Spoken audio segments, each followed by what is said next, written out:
We talked a little bit about financial stress last week, peek behind the scenes on some of the things that I was using, tactics, strategies in the moment. But we're back today talking about financial stress again with a little bit more of a different, more tactical approach to it. And I've got two key things for you that we're going to dive into today. So let's get to it.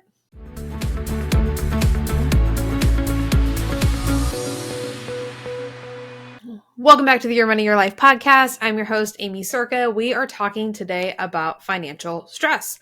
So today I've got two more tactical strategies that we're going to pull out from the Reducing Financial Stress guide that I put together. 7 simple steps to take control of your money. So we're going to pull two of them out today and dive into those. If you want to grab all 7, that link is amycirca.com/reduce stress. The link will be in the show notes for you as well if you are driving right now. But first things first, getting clear on your numbers. Often, a lot of the financial stress occurs, or part of it even, occurs from the unknown. We fear the unknown, right?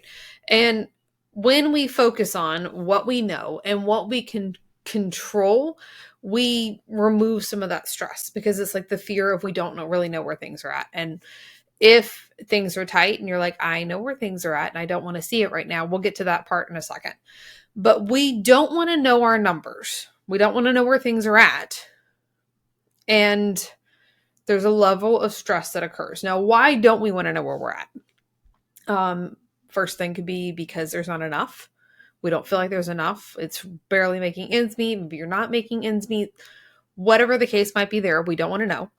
Another option would be like we don't want to know because we don't want to have to take responsibility for it. And that is just, we've added meaning to whatever the choices are. Because the numbers are what the numbers are. And if it could just be that black and white and simple, like life would be great, right? But the problem lies in the fact that it's not. While money is this logical thing, we add all the emotion into it. And that's why we focus on both. That's like what we do here, because I can give you all the step-by-step strategy. We've got it all. We're going to talk.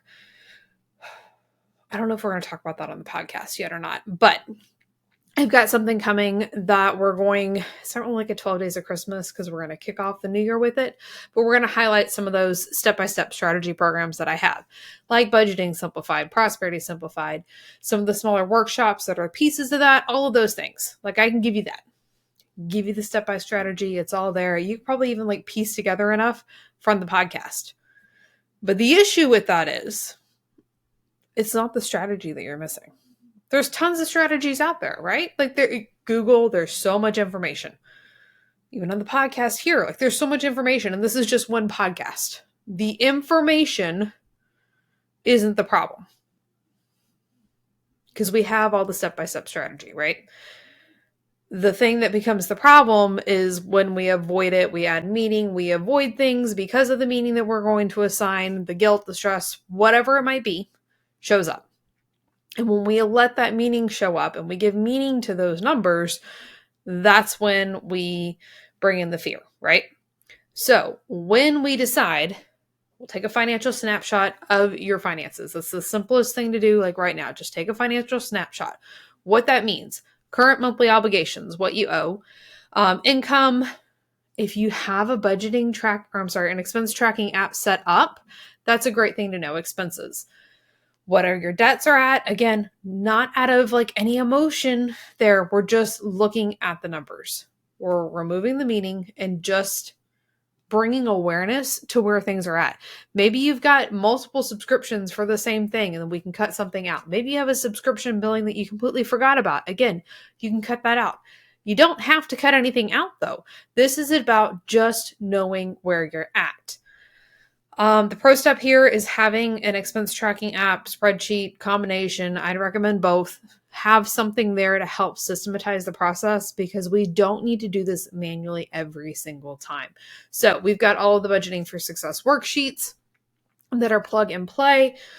On the business side, we've got Prosperity Simplified and the Simple Biz Workshop. We'll get into some of those resources later.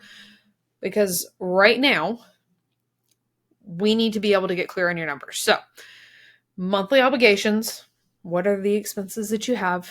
Income coming in, what are your debts at? Just taking that financial snapshot and seeing where they're at. No meaning aside to it. There's no guilt. There's no shame. We're not creating any stress. We're just looking at the numbers. And I know that is so much easier said than done. I really need that resource ready. Okay, here's what we'll do. Because the new roadmap video is not ready, that's going to have all of the resources broken down for you. If you're like, okay, yeah, you're right, Amy, I need to work on this and I need to work on it sooner rather than later, but I need help. I'll put a link below in the description to book a call with me. We'll see what availability is on, because I know we're in the middle of the holidays if you're watching this live, but we'll open it up so then you can even book a couple weeks out if your life is crazy busy too. But we're going to take the step to move forward and to prioritize it. All right. Okay. First thing, getting clear on your numbers. The second thing is going to help, like after you've gotten clear on your numbers, establish a money routine. So when do you check in with your money? For me, it's been Friday. Friday is the day for my weekly check-in. We do this every Friday. I spend time. I sit down. Like if I get emails throughout the week where something needs to be taken care of with the money, it's snoozed until Friday. I know that is my designated time to sit there and look at the money, take care of the money on Friday. So if anything comes in during the week, again, we snooze it until Friday. But I don't have to spend the full week worrying about it. Really, you don't have to spend the time worrying about it at all. But it's almost like scheduling it. Okay. You're scheduling the time that you can worry and stress about your money if you want and where things are at, which we're going to talk in the next couple weeks about hopefully not doing that as much. But hey, if you're going to do it, at least schedule it. You've got it scheduled in your calendar here. This is when you're going to do it. And on your weekly check-in, we take the time to make sure bills, everything, expenses, it's all taken care of for at least the next week. I like to look 2 weeks out, because if something happens, life happens, right? Things go crazy and I miss a weekly check-in or I'm a couple days late, I don't want to feel that pressure that I'm behind. So when you look 2 weeks ahead, you're covered, you're good, not a problem. But scheduling that time, designating it, we're going to eliminate some of the stress that shows up on other days, right? Like again, we're just scheduling it into your calendar. Hey, this is when you get to do that. Spend your 30 minutes looking at it. You can stress over it then, all of those things. And then let's get on. Let's keep going. Do something else. We don't have to sit in this place all the time. So if you are stressed about your finances, and it is just, you feel like you are up to here and you just can't take it anymore, I know that can feel like a struggle. So maybe just even schedule it every day. If you need to schedule it every day, here's your 10 minutes. You can stress about money and then we're going to move on. Find the action, find the things, again, we're going to get into this more in the next couple weeks about some of the strategies, some of the things that we do to help eliminate this from a holistic perspective, almost like the whole picture as opposed to just the tactical. But hey, we had to work on the tactics as well. So we had 2 tactics today. Again, if you want to grab all 7 simple ways to reduce financial stress, because we are not covering all of them on the podcast, that link will be amycirca.com/reduce stress.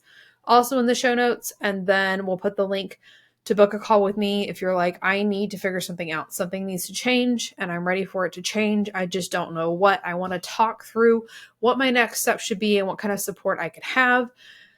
That's like the thing of what I do, right? Again, I can give you all the strategy. Even with the bookkeeping, we talk about this all the time. Like, I can show you what to do. I've taken courses. We've done the training. Like, I have those things and we can teach you all of that. But there's an aspect there that when we add in the coaching, you add in the support, you add in the things that you need to actually make the progress that you want to make because you've got somebody in your corner who gets it. That's just where it becomes game changing. All right. Links will be in the show notes for you. That's what I've got for now. We'll see you next time. Are you tired of not seeing consistent cash flow? What if you could stop wasting countless hours working on the wrong things only to leave yourself more frustrated than you started?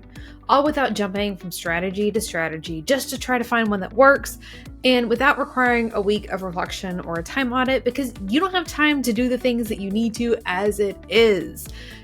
My cash flow calculator might be perfect for you. This assessment style calculator reveals your blind spots and what you're missing so that you can finally see consistent cash flow month after month. So grab my cash flow calculator absolutely free and unlock the right work that you're probably already doing in order to finally see consistent cash flow month after month. It's only going to take 90 seconds and you don't need to know any of your numbers to actually do this. Then, as a bonus, there's a special way you can get me to give you feedback on your results. Simply go to amycirca.com/cashflow to access, and of course, that link is hanging out in the description for you.